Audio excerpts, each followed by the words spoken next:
ڕۆژی 28 ئایار لە هۆڵی لاهای شاری کەرکووک ڕێکخراوی ژنانی ئازادی کوردستان بە ئامادەبوونی 250 ئەندام پێنجەمین کۆنگرەی خۆی ئەنجامدا. بەپێی پەیڕەوی ناوخۆی ڕێکخراوی ژنانی ئازادی کوردستان دەبێت هەردوو ساڵ جارێک کۆنگرە ببەسترێت. کۆنگرەی ڕابردوو لە ساڵی 2010 ئەنجام دراوە و لە ساڵی 2020 بەهۆی بڵاوبوونەوەی پەتای کۆرۆناوە ئەنجام نەدرا.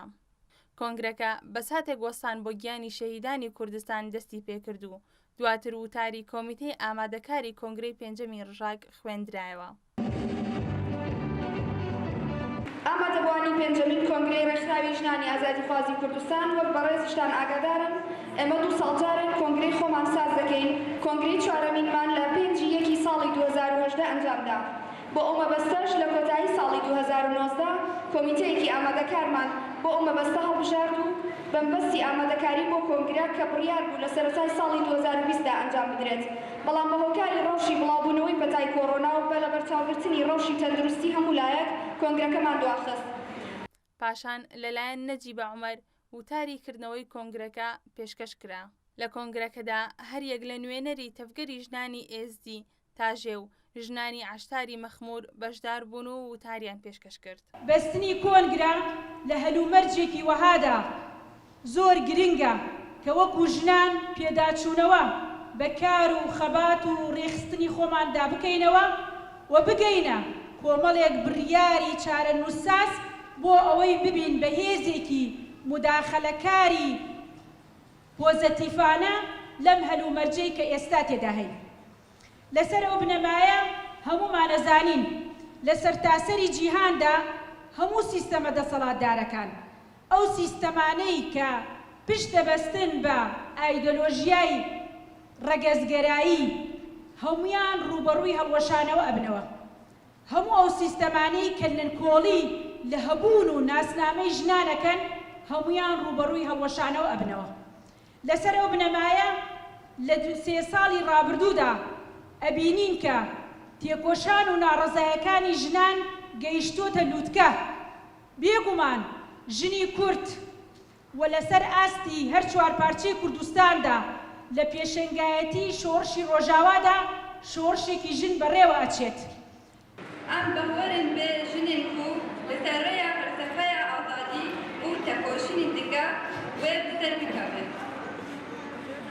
ڕەشە پێشی وەکە ڕێخستنێکاش بۆ ژنە لە عێراقێ و باشوورێ کوردستانێ تەکۆشینێکێک دەمەشاندێت کە و هەوڵدانێکی مەردن ji bo çareserkirina pirgirêkê jin ji xwe Kurdistan yeke bi xemla xwe yeke bi doza xwe yeke ser erd û bin erdê xwe yeke lê îro dagirkeriya Kurdistanê îro pêşengîtiya dagirkeriya Erdogan de û hevkarê wê de tevayê hêzên komploger de dixwaze taybetî jê destkeftên gelê Kurd taybetî jê Çiyayê Kurdistanê serxweza me ser nirx û rûmeta me ser gelê başûrê Kurdistanê zêdetir em dikarîbê jî. دواتر لە تۆمارێکی دەنگیدا فکر و بۆچوونەکانی ڕێبەری گەلی کورد عەبدوڵڵا ئۆجەلان تایبەت بە ژنان خوێندرایەوە. پاشان لە راپۆرتێکدا وردەکاری 3 ساڵی کار و چالاکیەکانی ڕێکخراوەکە خرایە ڕوو. یەکێک لە ناوەندی کار و چالاکیەکانمان ناڕەزایی دەربڕینە لە بەرامبەر ئاشکرانەکردنی ئاماری توندوتیژەکان وەک خۆی و بە شێوەیەکی ڕاستەقینە. قەدەغەکردنی ڕاگەیاندنی ئاماریان کەمکردنەوەی ئامارەکان لەگەڵ ئەوەی ڕێکخراوەکان لە ڕێگەی ڕاگەیاندنەکانیانەوە بەردەوام ئامارەکان ئاشکرا دەکەن بە پێویستمان زانی لەم کۆنگرێشدا ئاماری تەواوی توندوتیژەکانی 3 ساڵی ڕابردوو بۆ ئێوەی بەڕێز ڕابگەیەنین بۆ ئەوەی بڕیارەکانمان لە ئاستی وەڵامدانەوەی ئەو کۆمەڵکوژیانەدا بێت. تەواوی ئەندامانی ڕێکخراوەکەمان پێیان وایە ئاستی ئەو توندوتیژیانە تەنها توندوتیژیەکی ئاسایی نییە بەڵکو توندوتیژەکان لە ئاستی کۆمەڵکوژیدان و زۆربەی توندوتیژەکان جگە لە ناوەندی شارەگەورەکان لە گەلێک شارەدێ و شارۆچکەکاندا ڕێژەیان بەرزە. دواتریش پەیڕەوی ناوخۆی ڕێکخراوەکە خوێندرایەوە و ڕای ئەندامانی بەشدار بوو دەربارەی پەیڕەوەکە وەرگیرە. بەستی بەڵگرتنی ئاستی هۆشیاری مامۆستایان لە چۆنێتی پێگەیاندنی کاری ئازاددا سیمینار و وەرکشۆپ بۆ مامۆستایان دەکەین. 4 تەواوی قوتابخانەی ناوەندی و ئامادەی زانکۆ سیمینار و کۆڕی پەروەردەی تێدا بەڕێوە دەبێت بە مەبەستی هۆشیاری هاوسەنگی ڕەگەزی و چۆنێتی خۆپاراستن لە دژی هەموو توندوتیژیەکان و ئاواکردنی زیندنیەکی دیموکراتیانە هاوسەنگی ڕێگەزین لە قوارخانەدا. ئێستا بێدەنگی ئەرێکردن ئێمە هەمووی دەزانن. ji bo wêvekê jinî Kurd li her çeqerçe Kurdistan, taybet li başûrê Kurdistan, lazim e ême yekdeng û yekrêz bên ser şeqan bi rastî sewtê xwe berz bikin. پاشان لە هەڵبژاردنێکی شەفافانەدا و بە ئامادەبوونی پارێزەری ڕێکخراوەکە ئەندامانی بەشدار لە کۆنگرەکەدا هەڵبژاردنیان بۆ ئەو ژنانە ئەنجامدا کە خۆیان بۆ ئەنجومەنی ڕێکخراوەکە کاندید کردبوو. لە کۆی 38 ژن 21یان بوونە ئەندامی ئەنجومەنی ڕێکخراوی ژنانی ئازادی کوردستان لەسەر جەمهەرێمەکانی سلێمانی، کەرکووک، ڕاپەڕین، قەندیل، کۆیە و گەرمیان. هاوکات هەر یەک لە سۆما فەرهاد وەک بەشی ڕاگەاندنی ڕێکخراوەکە و داسان معروف نوێنەری ڕێکخراوەکە لە دەرەوەی وڵات و سنوور کەریم لە کۆمیتەی پەروەردە هەڵبژێردران. ئەمانەوێ لێرە 19 کەس هەڵبژێرین بۆ ئەوەی نوێنەری هەموو شارەکانی تیابێ هی هەموو جێگەکانی تیابێ ڕەچاوی ئەوە بکەن باشە بێت و هەروەها نوێنەری دەرەوە و لەگەڵ کۆمیتەی پەروەردە و لەگەڵ ڕاگەیاندن ئەوانەش ئەمانەوێ نوێنەری ئەوانەش لە بەرچاو بگرن. ئەنجا هەر بەڕێزێک لە لای خۆی وەرەقەیەک یان ئەتوانین لەسەر تەختەکە ناوەکان بنووسین. بەڕێزان ئەمانە پێشنیارن، پێشنیاری تریش هەبن کێ هەیە خۆی حەزەکە خۆی هەڵبژێرێ دەرگا کراوەیە یەکێکی تر خۆی بێوێ خۆی هەڵبژێرێ. چەند کەسی تریش هەبێت کێشەمان نییە، ژمارە چەندە زۆر بێ ئەوەندە باشە.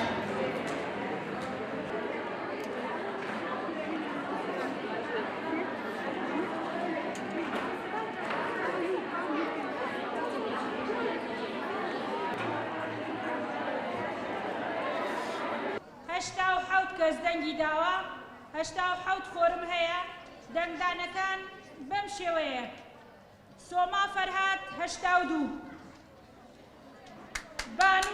بانوو 77، دلۆڤان 70، سنوور کەریم 69، ویژدان 65، داستان 62،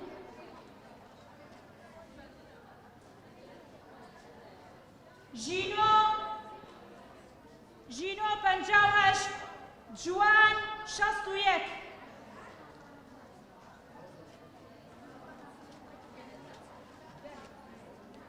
شادی 58،